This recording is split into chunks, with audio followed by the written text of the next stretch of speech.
Bienvenidas compañeras, compañeros a esta nueva emisión de Alternativas. Mario Ramos, director del Centro Andino de Estudios Estratégicos, ha tenido la gentileza de aceptar nuestra invitación para conversar qué futuro le depara a América Latina esta encrucijada geopolítica que estamos viviendo. Muchas gracias, Mario, bienvenido. No, gracias a ti, Pedro. Gracias por la invitación y esta oportunidad de poder conversar sobre la realidad geopolítica de nuestra América. Oye, parece ser que como pocas veces en la historia América Latina está asumiendo una posición tremendamente pasiva ante la coyuntura. Hay una situación de total desconcierto, de falta de iniciativas, de falta de propuestas de parte de América Latina, aunque las cosas se les sirven en bandeja de plata. ¿Qué opinas? Sí, hay una completa falta de identidad, ¿no? Una completa falta de comprensión sobre la dinámica geopolítica y geoestratégica que se está desenvolviendo en el mundo. Y esto no es un tema menor, porque tú al no insertarte en este mundo que está cambiando, ¿no? Pierdes muchas oportunidades, ¿sí? No es cualquier cosa. Nosotros somos objetos de la política internacional. Somos objetos de la estrategia de intereses ajenos a nuestros intereses como región. No somos sujetos, ¿no? No somos sujetos. Ese es el gran problema que hemos tenido durante mucho tiempo. Lo máximo que hemos llegado a construir como un actor que quiso convertirse en un sujeto de la política internacional es cuando se creó la UNASUR, por ejemplo, ¿no? Pero que todos sabemos que ese esfuerzo fue absolutamente destruido por los propios gobiernos que hacen de lacayos, ¿no? Del imperialismo gringo. Entonces, ese es un problema. Mira, eh, yo quisiera explicar esto. Eh, la geopolítica no es lo mismo que la geoestrategia, ¿ya?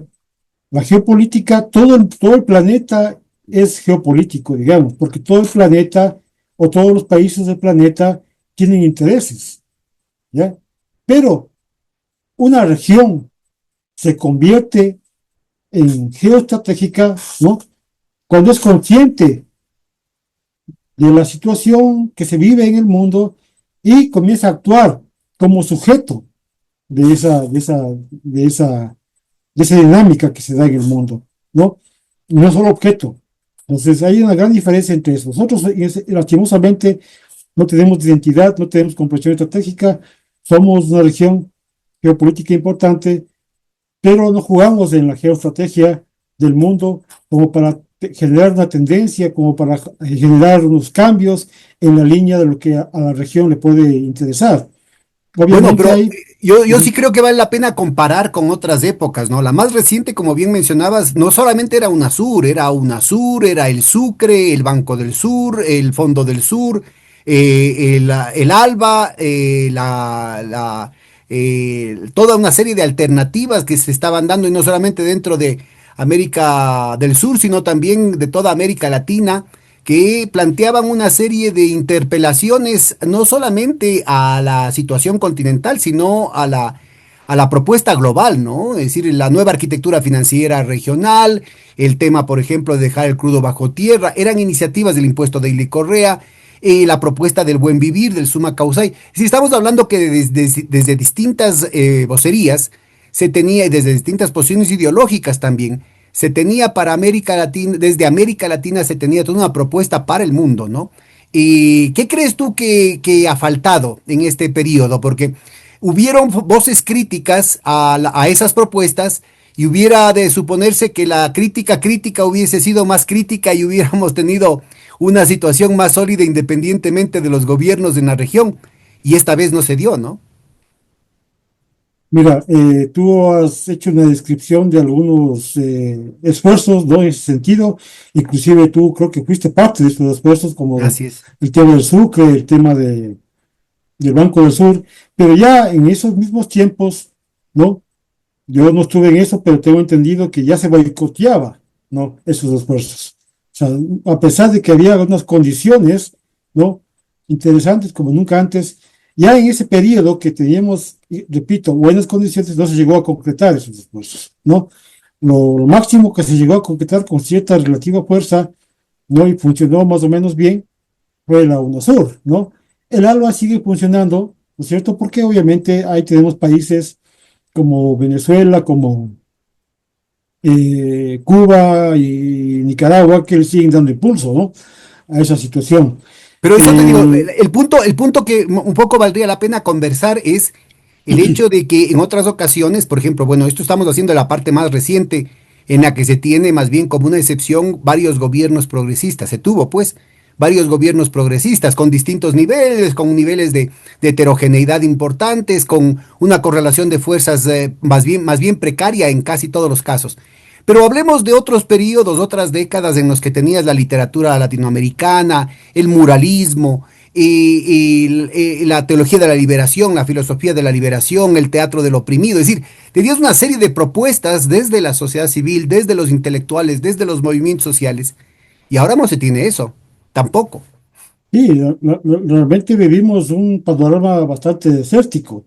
Mira, y es lo que yo te decía, que lastimosamente no hay una identidad. Y para tener una identidad como región, se la puede tener independientemente de sea de izquierda o de derecha, ¿sí? Eso es lo que algunos han entendido en otras regiones, en otras partes del mundo, ¿ya? ¿Por qué? Porque, explicando lo que señalaba al principio, todo país tiene intereses nacionales. Todo país debe tener intereses nacionales. Tiene, pero algunos no son conscientes de cuáles son los intereses nacionales, ¿sí? Entonces, eso relativiza, digamos, el aspecto ideológico de izquierda o derecha, ¿ya? Independientemente de esas visiones ideológicas que podían existir, como existió en la UNASUR, efectivamente, se puede luchar por los intereses de la región, se podía luchar por los intereses de la región, ¿no es cierto? ¿Cómo no asociarse, por ejemplo, para enfrentar el tema de gestión del riesgo, fenómenos, ¿no? naturales, el tema del el combate al narcotráfico y cosas así que se estaban desarrollando? Entonces, más bien,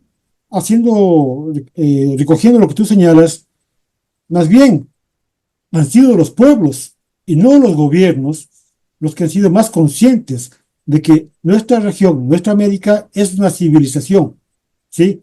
Que tenemos elementos comunes, historia, idiomas, creencias, ¿no? Un pasado bastante afín, ¿no? Y se han expresado todas estas cuestiones que tú señalaste, ¿no es cierto? La teología de la liberación, el muralismo, Pero como cosas, yo diría más bien del nuestra pasado, rica, ¿no? perdón, para terminar, nuestra rica literatura, por ejemplo, ¿no?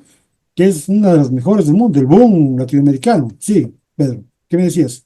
Sí, no, pero estas expresiones más bien como un tema del pasado. Yo un poco el interrogante que haría es, ni desde el gobierno, ni desde la sociedad civil, ni desde los movimientos sociales, ni desde los intelectuales, se tiene ahora en un escenario de tantos cambios y de tanta incertidumbre respecto a lo que va a pasar, pero al mismo tiempo en un escenario de tantas concreciones tan rápidas, de precipitación de procesos, cosas que no han pasado en muchísimos años, de pronto empiezan a sucederse unos tras otros, cosas un poco inéditas, ¿no? En términos de la configuración, inclusive dentro del propio sistema capitalista, la configuración de poderes alternativos, de mecanismos alternativos. Y vos no encuentras en América Latina, en este episodio particular, no encuentras respuestas. ¿A qué crees que se deba eso? Estos Mira, yo creo ciclos, ¿no? que De flujo y reflujo, ¿a qué se deben? sí, primero yo no creo en los ciclos, ¿sí? Mm. Yo no creo que ahora estuvo a la derecha y mañana le toca a la izquierda, o la izquierda estuvo Ah, ahora y lo del mañana le péndulo, toca claro, es sí, distinto lo del del ciclo, ¿no? El péndulo, péndulo. ¿no? Yo no creo en esos ciclos, realmente, no creo en esos ciclos. Yo creo que lastimosamente los gobiernos progresistas, ¿no? Así se autodefinían inclusive, no comprendieron lo que es el problema del poder, no comprendieron lo que es el problema del poder, ¿sí? No se construyó poder, tanto así que, por ejemplo, a pesar de los interesantes desarrollos y cosas que se logró en el gobierno de Rafael Correa, vemos que en un año ya no quedaba nada prácticamente, ¿no? Entonces, no se trata únicamente de generar, de construir carreteras, de mejorar los servicios, de desarrollar el Estado y cosas así, ¿no? Sino que había que generar procesos culturales, procesos políticos, construir verdadera base social, ¿sí? Construir poder real, poder popular, ¿sí? Lo que nuestra generación básicamente generaba, ¿no? A través de estas cosas, de estas cuestiones de la música, de la literatura, ¿no? Eso ahora ya no se ve. ¿Y por qué? Porque quedó vaciado, digamos, de alguna otra manera, no se aprovechó esa coyuntura y ahora eso es muy débil, ¿no? Pero yo veo que no se llevó a cabo ningún proceso que creo que sea entendible como una revolución cultural, por ejemplo, ¿no? Yo estaba escuchando recién, hace poco, estaba empezando a escuchar la entrevista que le hizo Jacobo al expresidente Rafael Correa y él destaca este tema cultural, pero recordemos que en el gobierno de Rafael Correa hubo creo que 10 ministros del Ministerio de Cultura, entonces uno cada año. Entonces no se llegó a comprender cómo se debían llevar a cabo esos procesos, ¿no? Y lastimosamente, bueno, yo soy marxista, ¿no? Tú sabes que una cosa es la clase en sí y la otra es la clase para sí, ¿no? Pero había que crear conciencia, había que desarrollar este cambio cultural, pero con una intencionalidad, con una estrategia, y eso lastimosamente no se hizo, ¿no? En estos gobiernos. Eso creo que es la esencia a la respuesta a tu pregunta, ¿no?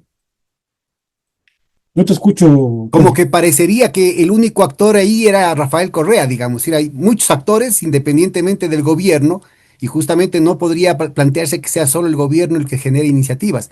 Y justo lo que estaríamos planteándonos es ahorita, ya Correa dejó de ser presidente hace 8 años y todavía la culpa es de él, digamos. ¿Qué pasa con los pueblos latinoamericanos a estas alturas del partido?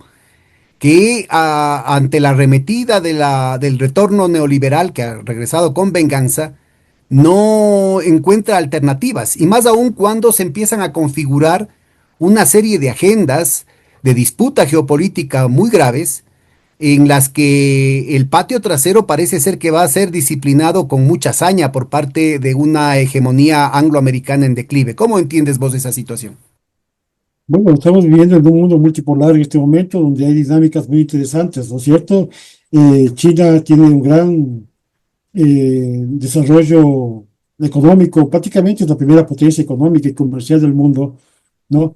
Y justamente lo que señalaba, ¿no? O sea, América Latina no acaba de comprender lo que está pasando, ¿no? Y no se puede insertar. Hablando como región, pero hay países que se están aprovechando de esa situación, ¿no?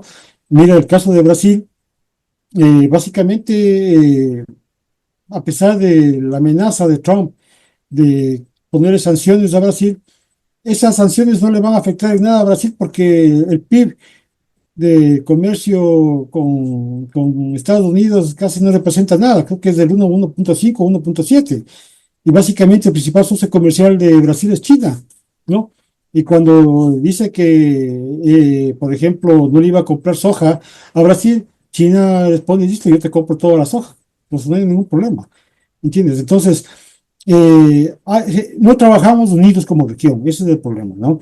Ese es el problema, no trabajamos como unidos como región, que podríamos ser, si hubiera más unidad, eh, podríamos influir mucho, ¿no? Y de eso se trata en la política internacional, ¿no?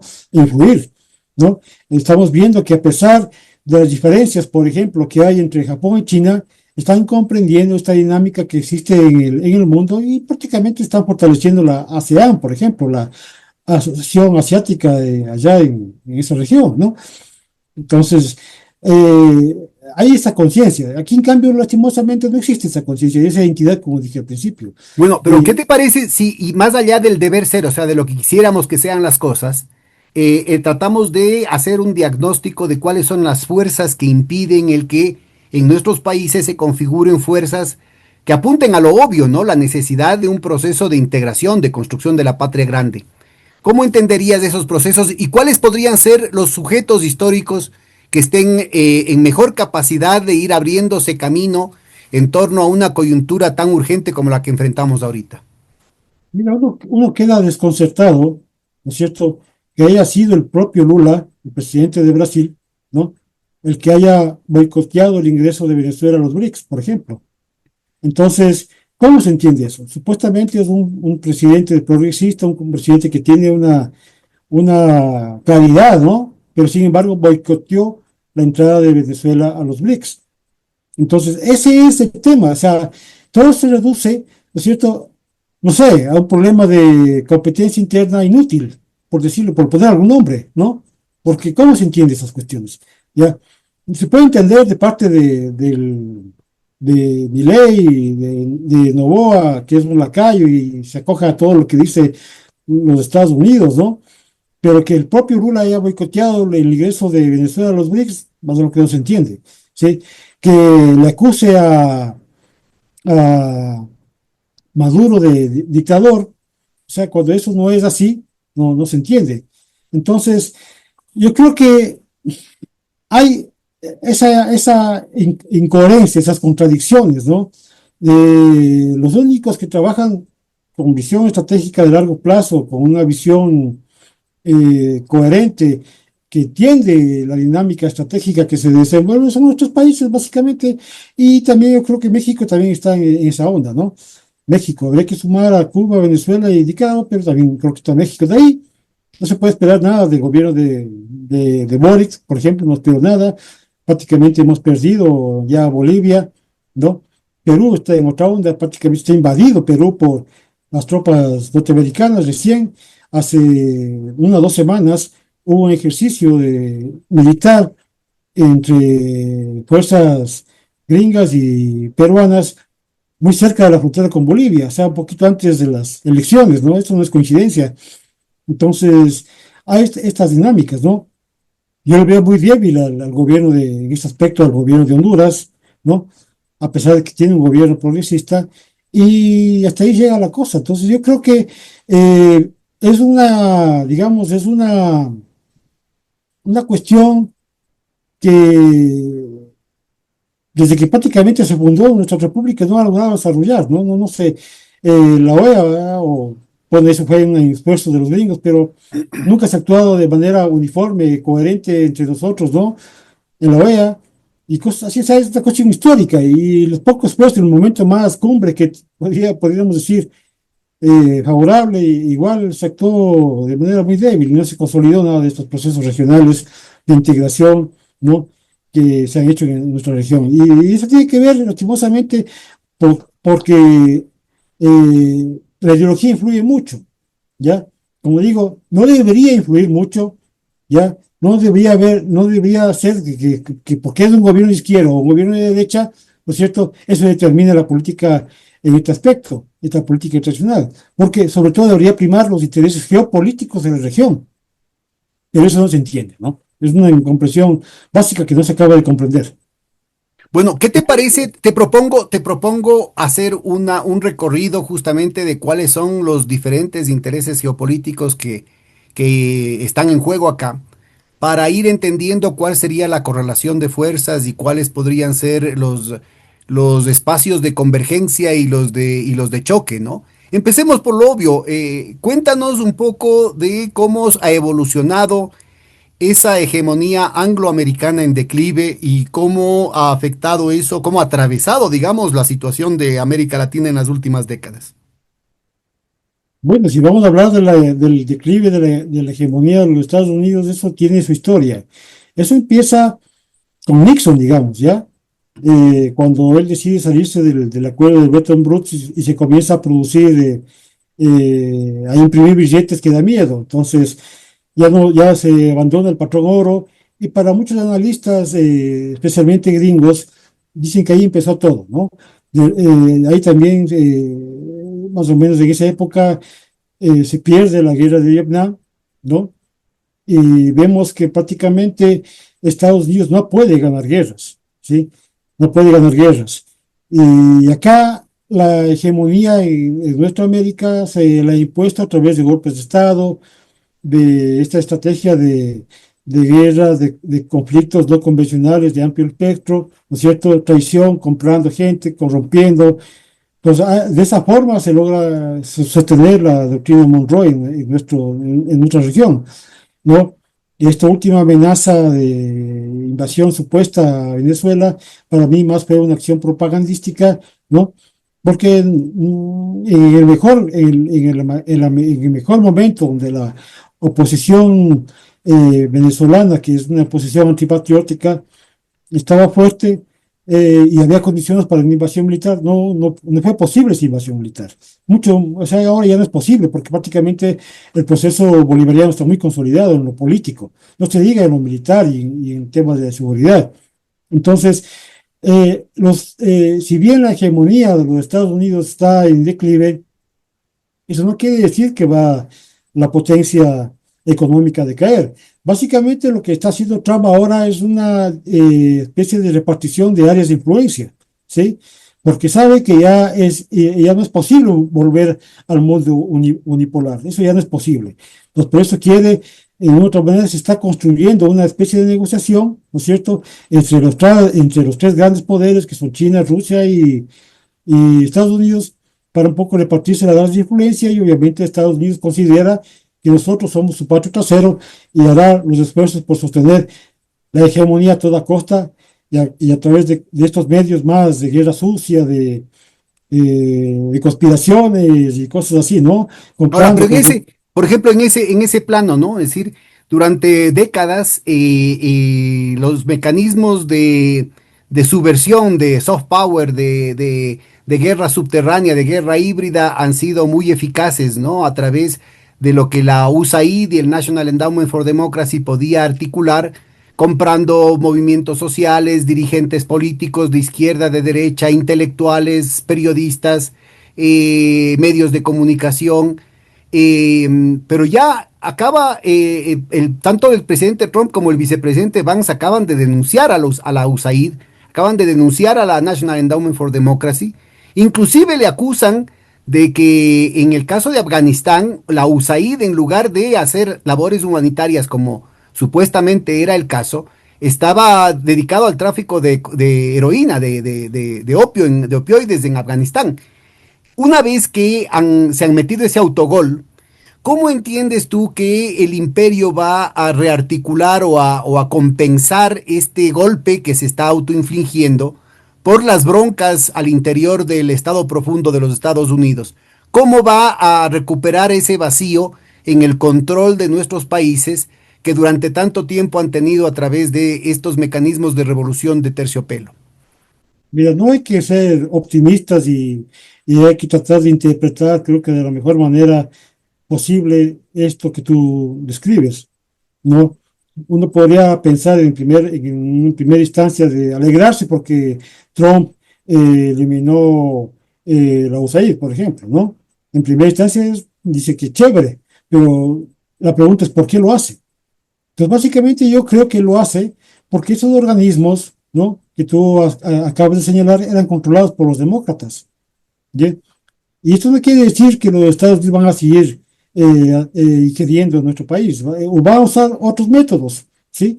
Vamos a otros métodos y básicamente lo que se está usando yo creo que ahora es el Comando Sur y el Pentágono. Ya aparecerá más adelante tal vez alguna ONG parecida a las que has mencionado, pero yo creo que eso refleja un conflicto entre el proyecto de Trump, que es un proyecto, digamos, para ponerlo algún nombre, proteccionista o nacionalista, contra el proyecto de los demócratas, que es un proyecto globalista, neoliberal en extremo. Entonces, Estados Unidos, Trump, ¿no?, intenta recuperar la economía interna, la industria, ¿no?, de Estados Unidos. No sé si lo logre, creo que puede ser un proceso muy largo, ¿no? O de mediano plazo. No sé si lo logre porque ha sido casi 30 años de destruir la industria de los Estados Unidos. Entonces, hay una contradicción, digamos, interna en los Estados Unidos, ¿no es cierto?, donde hay dos proyectos completamente diferentes. Entonces, en ese sentido, Estados Unidos ha tenido, perdón, Trump ha tenido que debilitar a ciertas partes del Estado profundo, ¿no? Que estaban básicamente controlados por los Estados Unidos, digo, por los demócratas, perdón, ¿sí? Entonces hay esa contradicción, pero eso no debe a nosotros arreglarnos, porque en nuestro caso, para nosotros va a seguir actuando como imperio, ¿no? O sea, va a seguir conspirando, va a seguir llevando a cabo. Y cómo crees tú que va a transformarse, al menos en el corto plazo, esa actuación imperial para llenar el vacío, esta pentagonización de las relaciones de Estados Unidos con sus agentes locales? ¿Qué expresión va a tener, por ejemplo, en lo que sería la guerra contra las drogas, tomando en cuenta los resultados que se han dado en Colombia, en Perú, en México? Mira, tú mencionabas la DEA no va a desaparecer, ¿sí? Marco Rubio, que sabemos que es un energúmeno que aborrece todos los procesos de izquierda en América Latina, le han hecho, le han dado, digamos, la tarea de continuar con eso, con esa agresión, ¿no? Por eso endurece el bloqueo a Cuba y el tema de Venezuela. Entonces, yo creo que básicamente el instrumento fundamental, como había señalado, es el Comando Sur, ¿sí? Básicamente es el Comando Sur, el que está a cargo de llevar los procesos de agresión, de injerencia, de subversión en nuestra América, ¿no?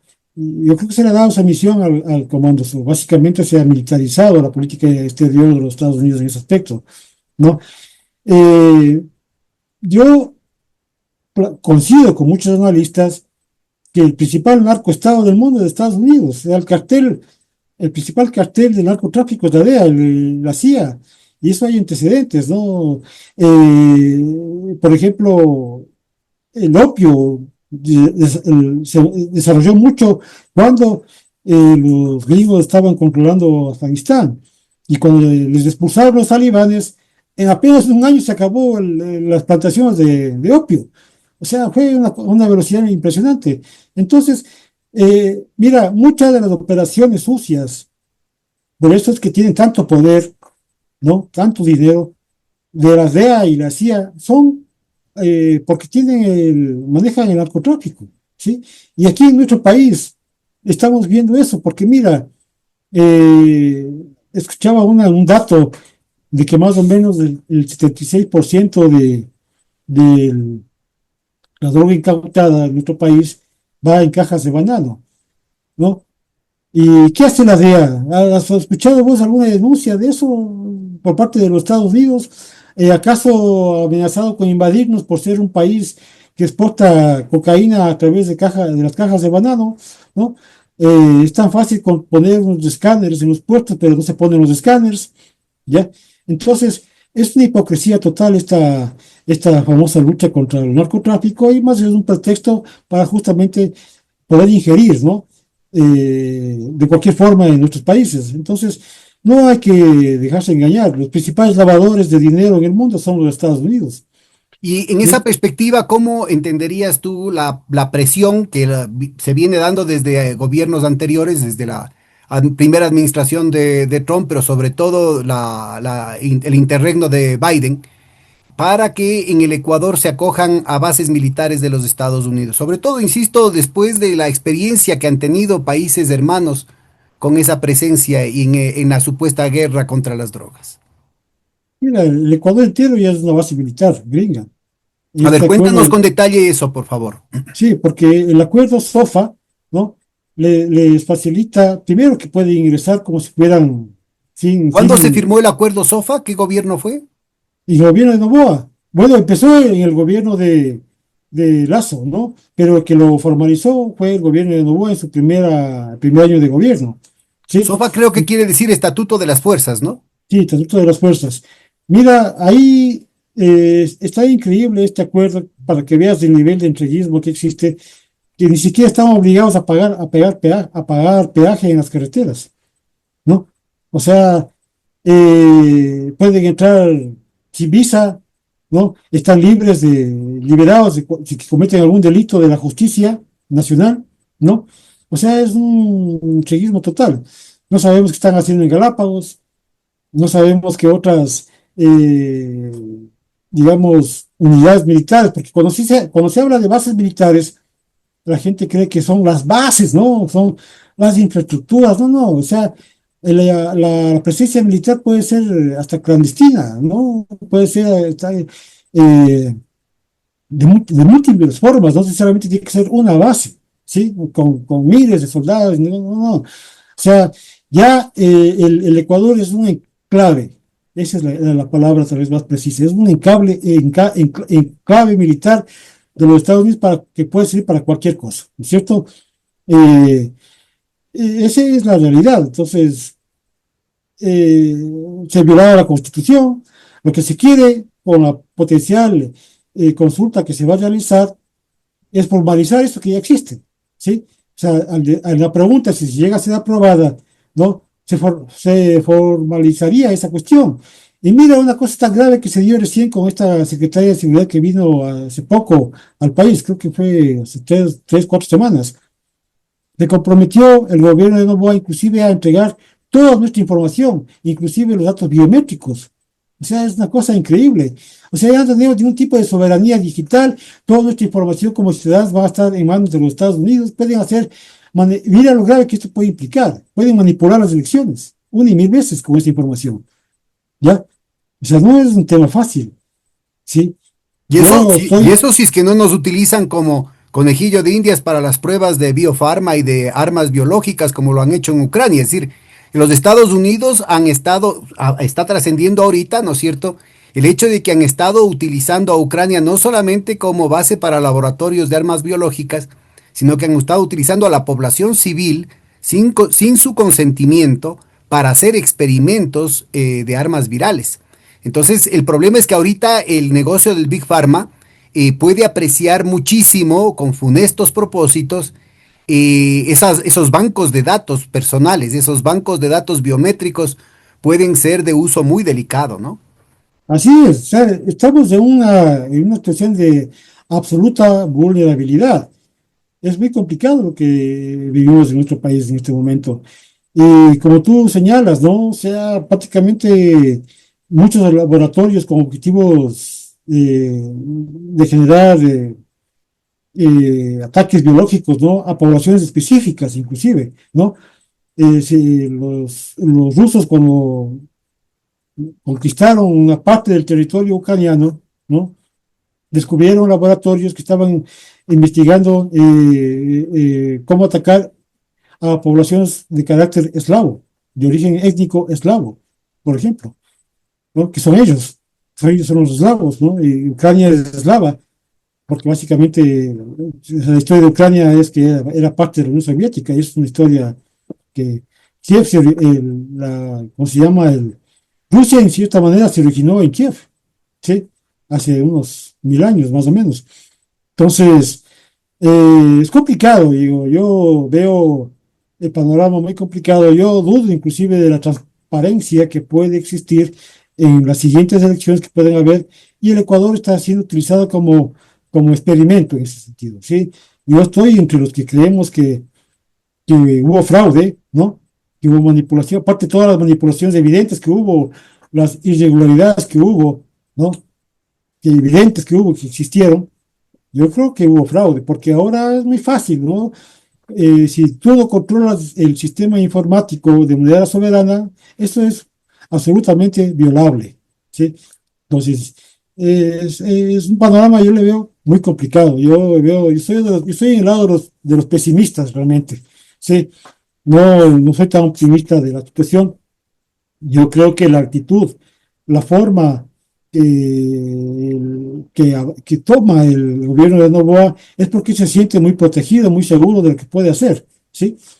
O sea, prácticamente acá ya vivimos en una dictadura, lo único que queda es la Corte Constitucional, ¿no? Y ya para no salir un poco del tema geopolítico, yo creo que estamos haciendo un experimento geopolítico, ¿no?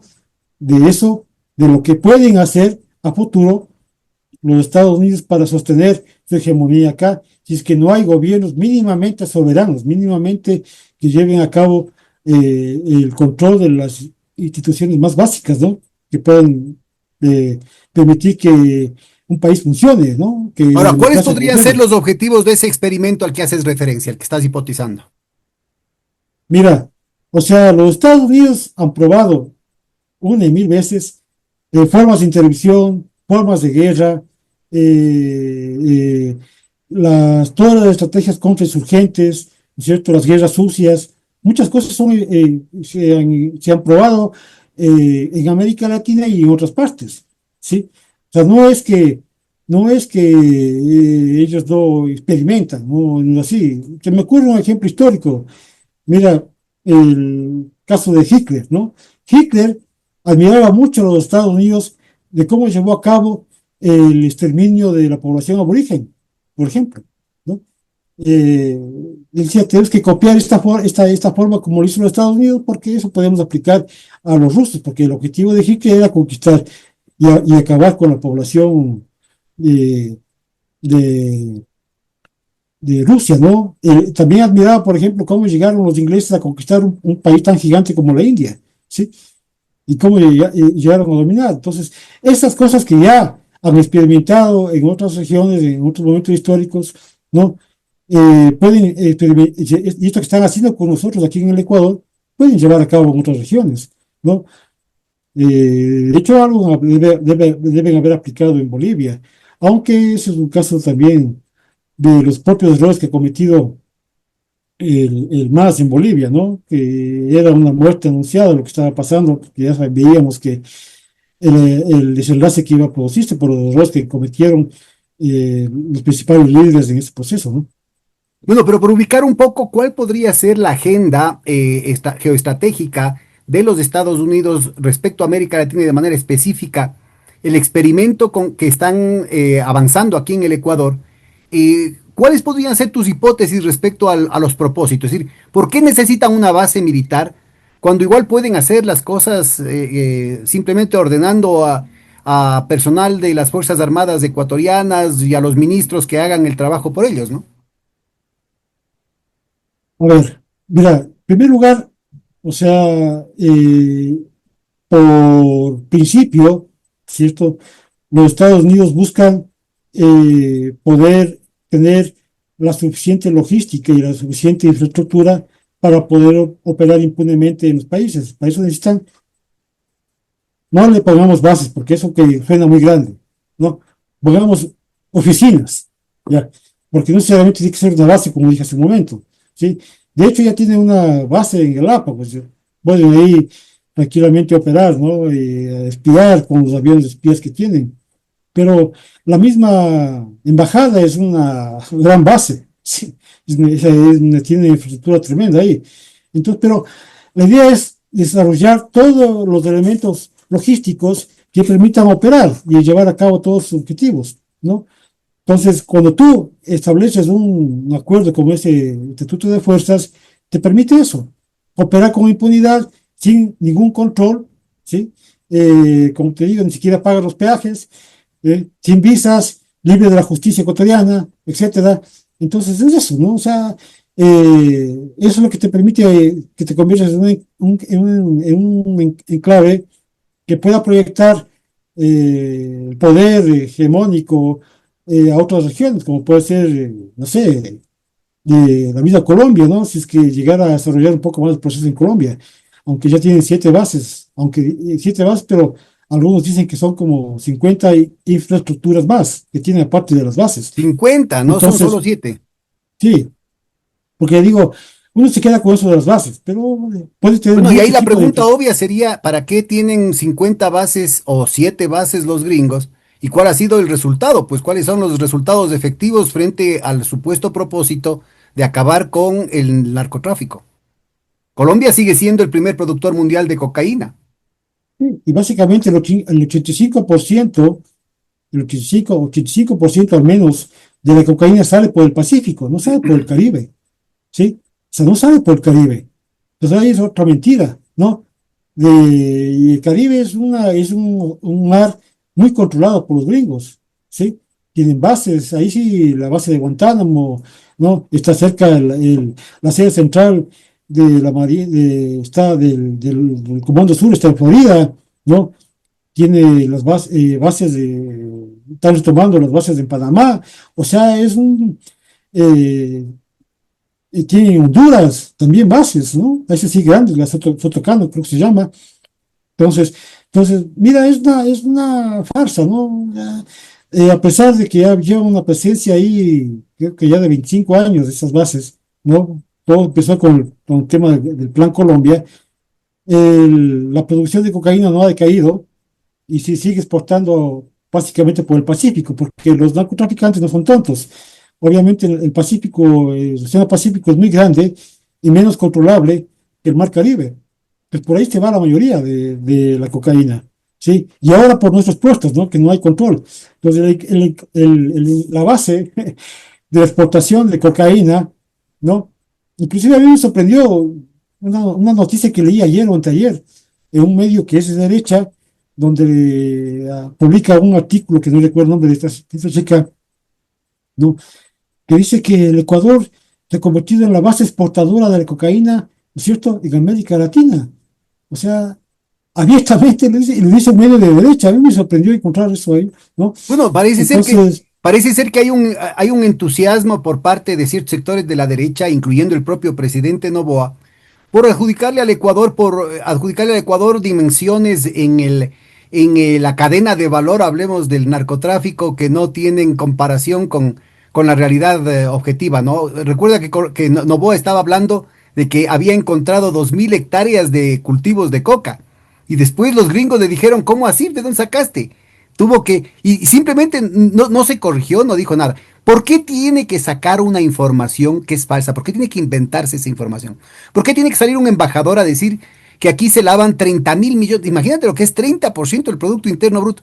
Yo creo que aquí se está queriendo cocinar, ¿no? Una cuestión así tan grande, que asuste a sectores de la propia burguesía, tal vez los menos contaminados, para decirles, miren, si es que no aceptan el hecho de que vamos a corromperle al país, el hecho de que vamos a convertirle al Ecuador en un narcoestado, pues la economía ecuatoriana se desploma, ¿no? Yo creo que buena parte de eso es simple y llanamente mentira, es una mentira cerdosa. bueno, mira, esto puede sudar a teoría de la conspiración, ¿no? Pero yo creo que yo he señalado desde el principio, ¿no? Desde el principio que vivimos una gobernanza neoliberal. Esa famosa toma del canal de tercera televisión, ¿no? Yo desde el principio, al minuto, me di cuenta que eso era falso, ¿sí? Que simplemente era el pretexto para lo que vino después, declarar una guerra, ¿no? Un conflicto interno que no existe, ¿sí? O sea, no existe. Hay organismos de derechos humanos que han señalado que no hay, digamos, los indicadores para decir que aquí en el Ecuador hay un conflicto armado interno, ¿ya? Lo que hay es un desborde de la seguridad, ¿no es cierto?, de la corrupción, de la destrucción de las instituciones, pero eso es provocado, eso es intrusivo, nos están llevando a la anarquía, pero es una forma de gobernar neoliberal, ¿no? O sea, para mí es una estrategia intencionada. No es que hemos decaído de manera, digamos, gratuita. Es una estrategia intencionada y eso no acaba de entender especialmente en la academia, porque la academia sigue eh, analizando este fenómeno únicamente desde la perspectiva criminológica, ¿no?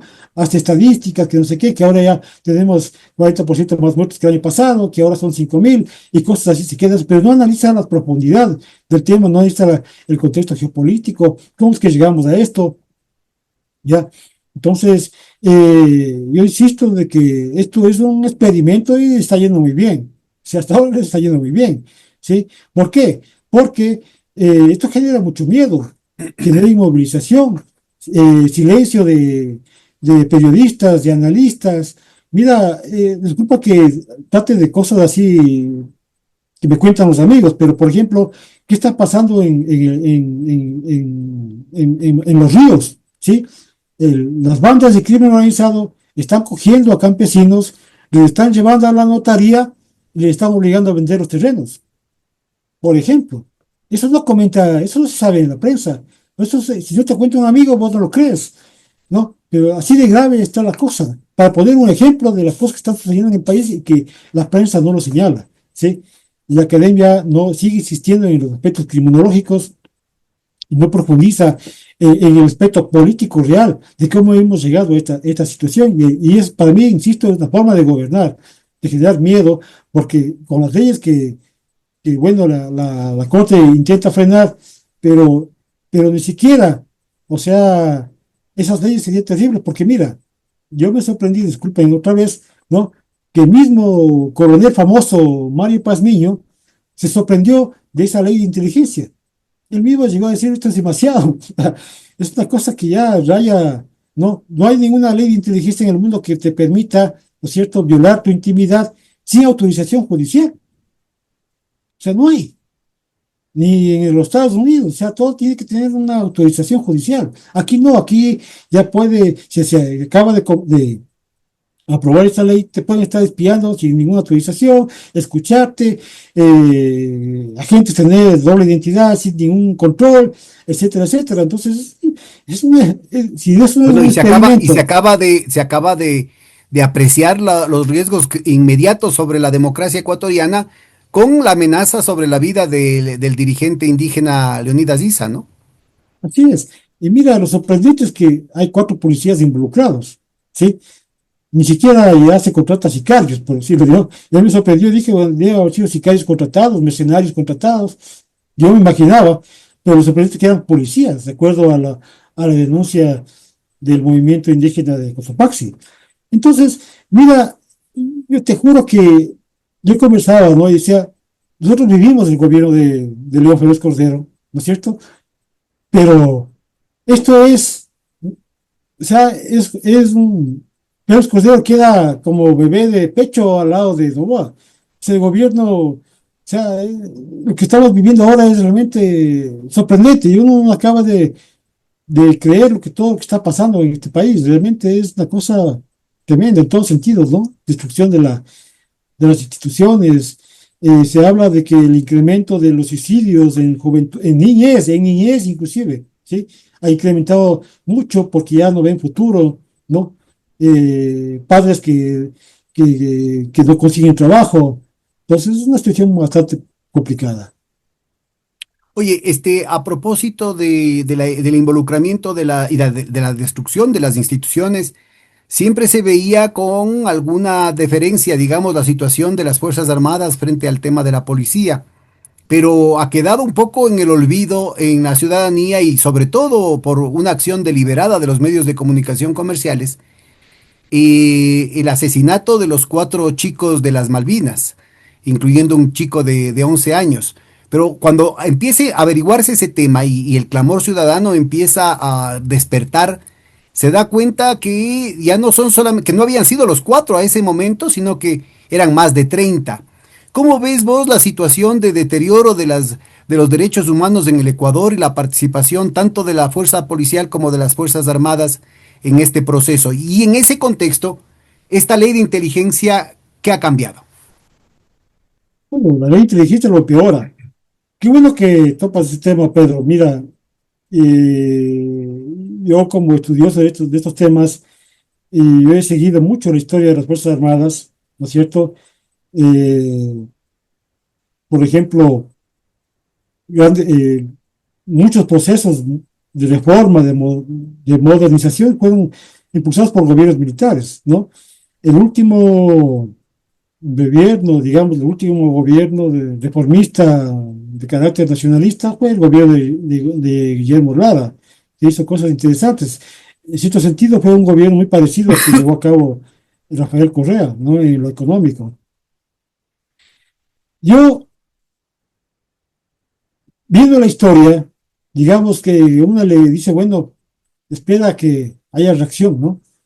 Haya reacción, pero yo cada vez soy inclusive escéptico, porque tenemos unas Fuerzas Armadas absolutamente burocratizadas, están siendo muy corrompidas, muy infiltradas justamente por el crimen organizado para justamente conseguir lo que se quiere, su inacción. Sí, es que eso es, ¿ya?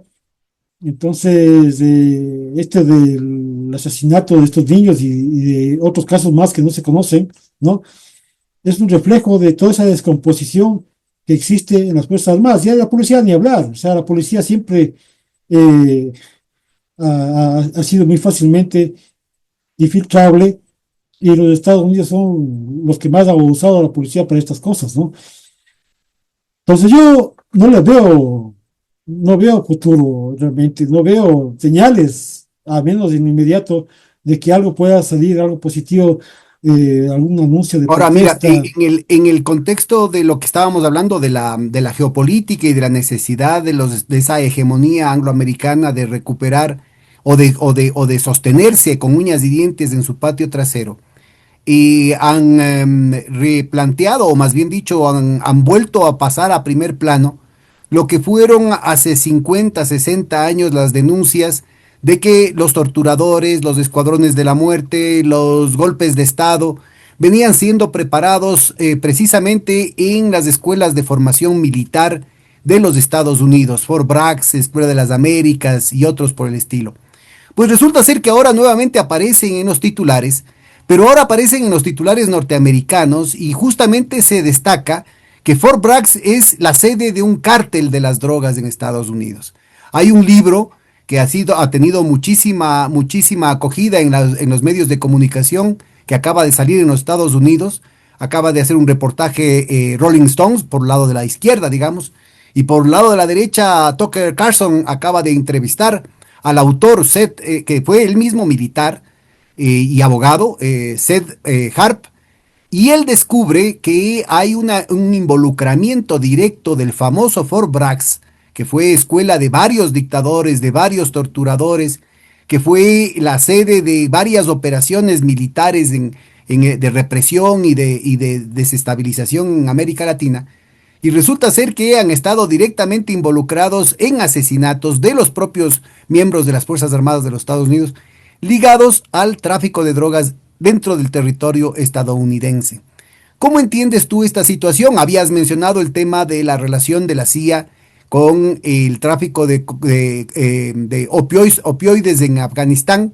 Es público y notorio el papel de las Fuerzas Armadas y de la DEA y de la CIA en el escándalo Irán-Contras hace 40 años.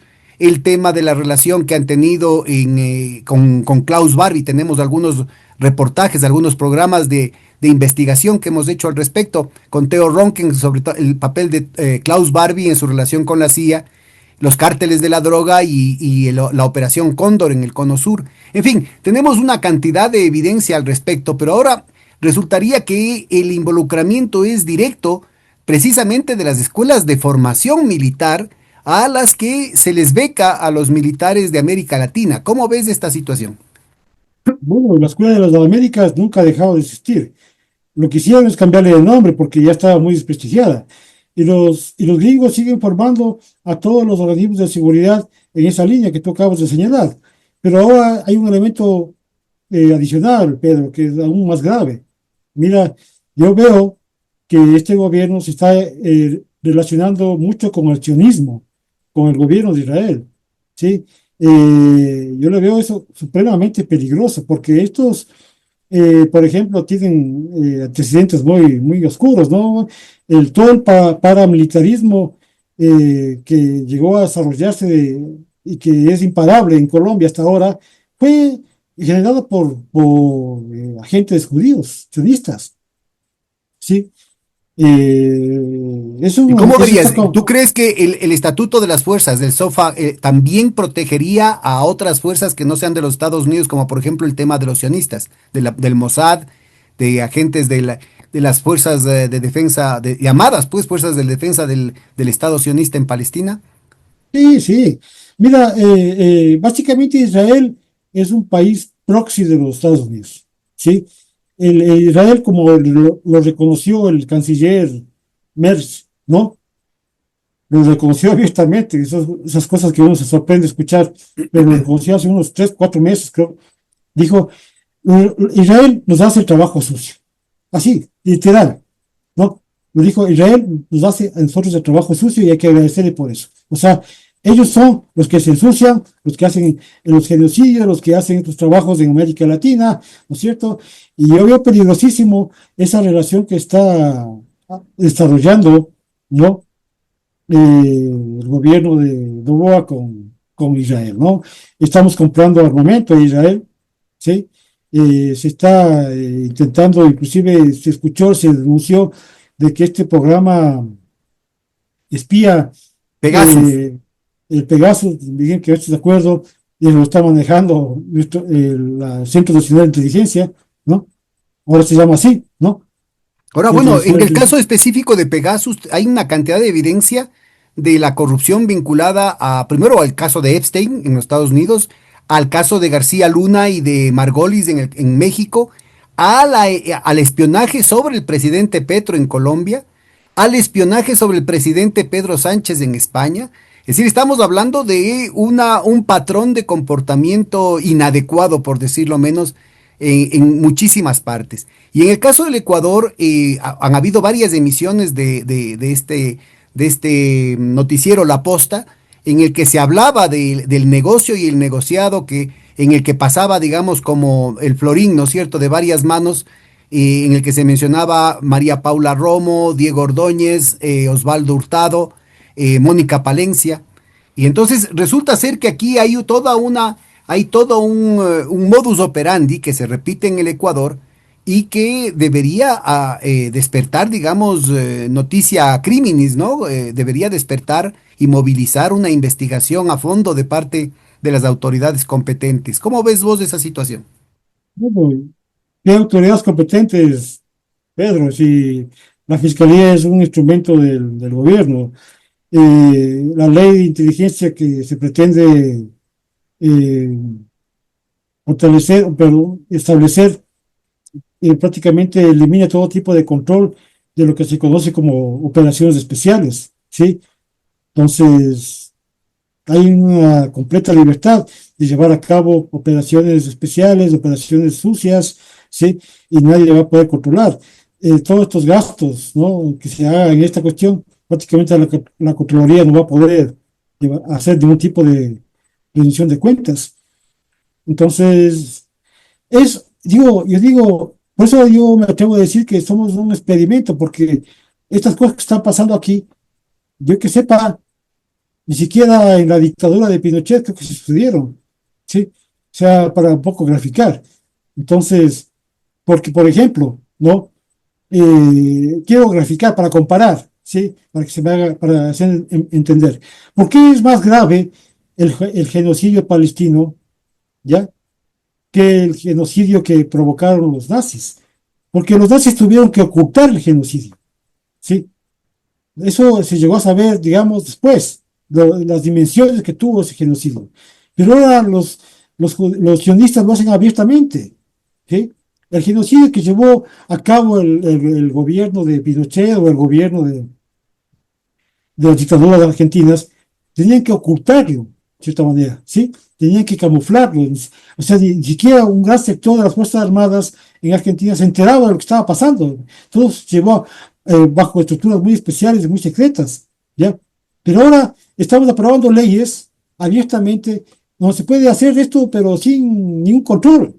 ¿Me explico? O sea, es una cosa realmente sorprendente lo que está pasando en el país y nadie protesta. El- no sé, yo pues te digo que soy escéptico porque, no sé, las Fuerzas Armadas, ¿no? Atendiendo un poco también a la pregunta que me hacías hace un rato, se opuso en el gobierno de Guillermo Rodríguez Lara a involucrarse en el Plan Cóndor, ¿no? Se opuso, ¿no? Entonces ahora no hay ningún tipo de oposición y de ninguna otra manera estamos en una especie de Plan Cóndor, peor, multiplicado por 10, ¿no? Lo que pasa es que ahora no hay oposición prácticamente, ¿sí? Lo que hay es, se coge a cuatro niños para justificar, asesinar, que todavía estamos en guerra, y no hay ninguna guerra, ¿sí? Se mata gente de vez en cuando por ahí para decir que estamos en guerra, pero no hay ninguna guerra. Se mata a la gente más pobre, a los más vulnerables, ¿no es cierto? Pero no se coge un banquero que lava dinero, no se coge a un abogado corrupto, no se coge a un juez. Entonces, todo es una farsa en ese aspecto de la famosa guerra, ¿no? Bueno, pero acá aparece una nueva dimensión que es abiertamente, que abiertamente está legalizando la impunidad, ¿no? Es decir, no solamente que en el SOFA, en el Estatuto de las Fuerzas, se establecía que se iba a dar de antemano impunidad a todas las fuerzas extranjeras que vengan acá a este conflicto, sino que también a sus contratistas. Este es un punto gravísimo porque tenemos bueno, y a los contratistas. Y por otro lado, el presidente Noboa está anunciando que va a dar indultos de antemano a las Fuerzas Armadas en caso de que haya algún asesinato. Entonces, lo que se está creando es un clima de impunidad para hacer cualquier tipo de cosas. Yo creo que esta es una situación que debería llamar la reflexión, porque al menos en el caso que hablas del sionismo, acá tenemos un episodio muy reciente de un par de ciudadanos israelíes que formaron parte de la cápsula de seguridad del vicepresidente Otto Sonnenholzer, que vivían en el mismo edificio del presidente Otto Sonnenholzer, y que la propia amiga del vicepresidente, que estaba con aspiraciones a ser el siguiente presidente de la República, con aspiraciones electorales, le arruinó la candidatura denunciando el tema del tráfico en el que ella misma estaba involucrada con el tema de los hospitales. Y resulta ser que estos ciudadanos israelíes estaban involucrados también en la corrupción de los hospitales. Uno de ellos fue a la cárcel y lo mataron en la cárcel. Entonces aquí, Sí, independientemente de cuál sea la justificación que se plantee en términos de un conflicto, de la guerra contra la droga, lo que sea, todos estos agentes externos tendrían licencia para matar, pero también licencia para robar, primera cosa. Segundo, seguramente mencionaste que estuviste en la época, que te acuerdas de la época de Febres Cordero. Ahí era un nefasto personaje llamado Rangasit, que ocupaba instalaciones del Banco Central del Ecuador para dirigir sus operaciones supuestamente contra insurgentes. Y resulta ser que prolongó su estadía aquí en el Ecuador con una serie de negocios y negociados que acabaron después ya en el gobierno del doctor Rodrigo Borja, que había desbaratado todos estos aparatos de terrorismo de Estado. Y resulta ser que el señor Rangasid estuvo involucrado en el asesinato de un ciudadano en la provincia del Chimborazo. Entonces, mira, todos estos temas ahorita estarían de antemano disculpados. Entonces yo creo que valdría la pena, ¿no es cierto?, el entender cuál es la lógica, por eso te preguntaba yo, cuál es la verdadera agenda que tienen con respecto al Ecuador, que lo exponen a un nivel de destrucción de las instituciones, de destrucción del Estado de Derecho tan acelerado, ¿no? Tan precipitado, y que abren las puertas de una cuestión tan inmediata, ¿no? Es decir, hay noticias, en el caso, hace 2 años hubo en la base militar de los Estados Unidos en Alemania, en Ramstein, hubo una serie de multitudinarias manifestaciones que obligaron al alcalde a denunciar que en efecto militares estadounidenses habían asesinado a un ciudadano alemán.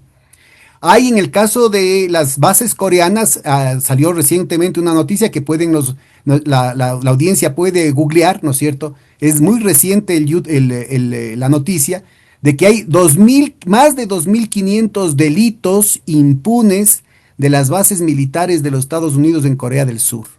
Lo mismo se podría hablar de la base de Okinawa en Japón. Entonces, mira, tenemos toda una cantidad de evidencias gigantesca y no encontramos ningún tipo de anticuerpos en la sociedad ecuatoriana. Y por otro lado, no logramos dimensionar cuál es la profundidad de la agenda que el imperio tiene con respecto al país. ¿Cómo entenderías tú esta situación? un país que es un estado fallido es un país absolutamente explotable, controlable. ¿Ya? Mira, si queremos, ahora ya no suena tan loco, ¿no? Compararse con Haití, por ejemplo, ya no es tan absurdo, ¿sí? Haití es un estado fallido hace mucho tiempo, donde no funciona nada, donde prácticamente el crimen organizado controla todo, ¿sí? Un país con una extrema pobreza, pero eso también fue provocado, no fue que cayeron gratis y cayó del cielo las maldiciones de Egipto sobre Haití. Pero ese experimento que hicieron con Haití están haciendo con nosotros. ¿Ya? Mira, hablaba de impunidad, ¿no? El acuerdo que se hizo sobre la base de Manta básicamente, en términos estrictos, era un acuerdo de interdicción aérea, ¿sí? Pero nunca se hizo interdicción aérea, se hizo básicamente control migratorio y se llegó, ¿no? A hundir a 30 barcos pesqueros ecuatorianos 30 y eso está 30. documentado. Y eso es una documentada, es una investigación que hizo la Asamblea Nacional en esa época, ¿sí? Es una investigación que existe, yo lo leí, ¿no? Entonces, y muchos ecuatorianos desaparecidos, mujeres violadas, ¿no? Mujeres embarazadas. Entonces, eso trajo la famosa base de Manta de ella. Mira, inclusive yo tenía un amigo que una vez me contó que vive en Manta, me dijo, yo tenía un vecino que tenía un barco pesquero y lo hundieron y nunca fue indemnizado, nada. Entonces, eso es lo que trae esa violencia, esa impunidad, lo que provoca este tipo de acuerdos que ha establecido de manera tan impune el gobierno de Lazo que empezó y ahora el gobierno de Noboa, ¿no?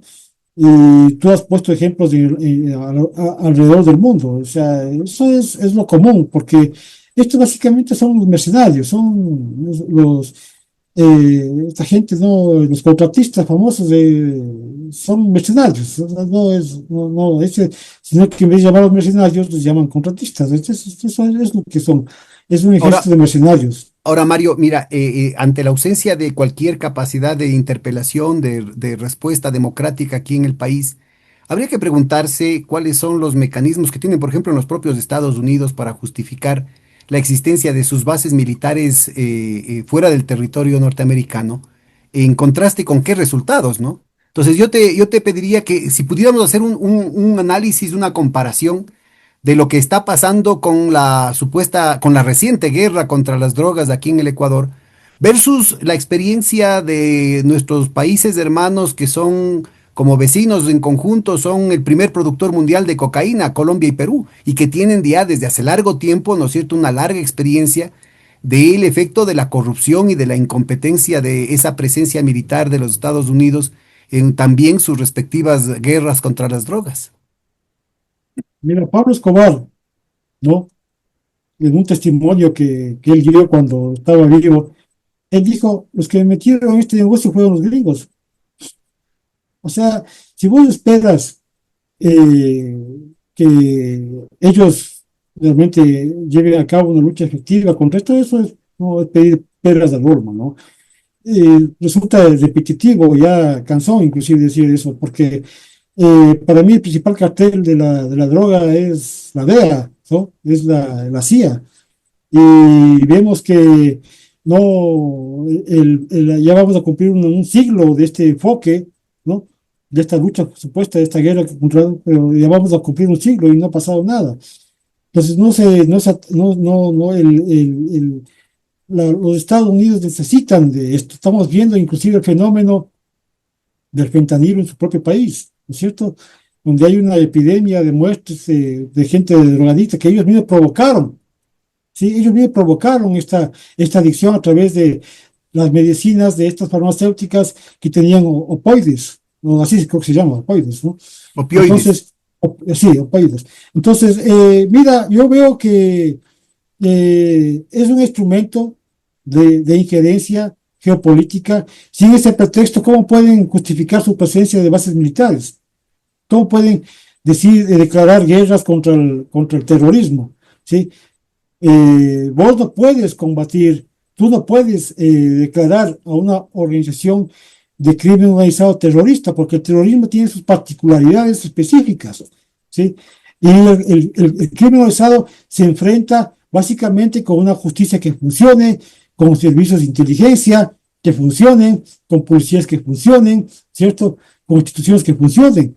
El crimen, el tren de Aragua en Venezuela fue destruido así, ¿sí?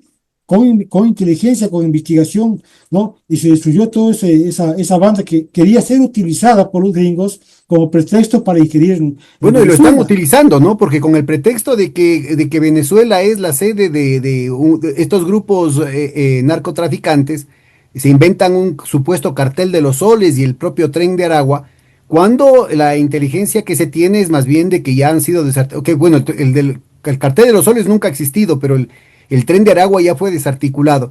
Y sin embargo han puesto recompensa sobre la cabeza del presidente Nicolás Maduro. ¿Cómo ves? ¿Cuál es el propósito de todo esto? Mira, ¿Y cómo propósito, logran, lo que más me interesa es cómo logran justificar en territorio nacional frente a sus electores, ¿no es cierto? Tal nivel de incompetencia de parte de las fuerzas del orden en los Estados Unidos. mira, somos, somos, digamos, ya mucha gente que ha venido diciendo, ¿no? Hace mucho tiempo que la lucha contra este enfoque de lucha contra las drogas es falso, es una hipocresía, pero el problema es que nosotros no controlamos los grandes medios de comunicación, Pedro. Entonces hay mucha gente que se cree que todavía que el gobierno de Correa se robaron 70.000 millones de dólares, ¿no? Entonces, el problema es ese, o sea, el poder de los medios de comunicación sigue siendo muy influyente, ¿no? Y programas como este que tú llevas a cabo permiten decir otras cosas, pero no llega al, digamos, a la gran masa, ¿no es cierto? Además porque hay una brecha digital que no tiene mucho acceso al Internet, en sectores de la población que no tienen mucho acceso a Internet. Entonces, se sigue manipulando, hay operaciones psicológicas, ¿cierto? Parte de toda esta intervención para sostener la hegemonía, mucha operación psicológica, mucha operación de desinformación que hace que, que crean que Maduro es narcotraficante, ¿no? O sea, o que, no sé, que Irán es un país terrorista y cosas así. Entonces, digamos, se llega a profundizar y a develar toda la verdadera realidad que existe. Entonces yo explico todo esto por el control que tienen de los medios de comunicación, ¿no? Ese es el tema. Y mira, y ahora se viene un tema mucho más grave, porque uno dice, ¿no? Que la revolución tecnológica ha democratizado la información, pero el problema es que ahora viene la dictadura del algoritmo, pues, ¿sí? O sea, por más que sea un excelente programa, un excelente canal de YouTube, un excelente post, una excelente página web, te pueden controlar, te pueden censurar a través de los algoritmos. Eso ya es posible, existe, ya existe esa censura, ya está comprobado que existe. Inclusive Netanyahu dijo ayer o en una entrevista o en una conferencia de prensa que decía que está pidiendo que los algoritmos controlen la difusión del genocidio en Palestina. Lo dijo abiertamente, ¿sí? Entonces, ese es el punto, o sea que ahora ni siquiera a veces podemos informarnos o mejor dicho, bloquean la información, te banean, como se dice ahora el término, ¿no es cierto? Y un buen programa de Internet puede ser tranquilamente bloqueado, ¿no? ¿Y qué opciones plantearías para que la ciudadanía pueda movilizarse y tomar cartas en el asunto? Es decir, porque todo el escenario que lo planteas es muy negativo. Es decir, ¿qué opciones tiene la gente para organizarse, para prepararse y poder recuperar la patria? Bueno, yo soy de la escuela vieja, entonces yo creo que sí, hay que ir creando organización social, de nuevo, hay que fortalecer las bases populares, hay que ir construyendo tejido social de nuevo, ¿sí?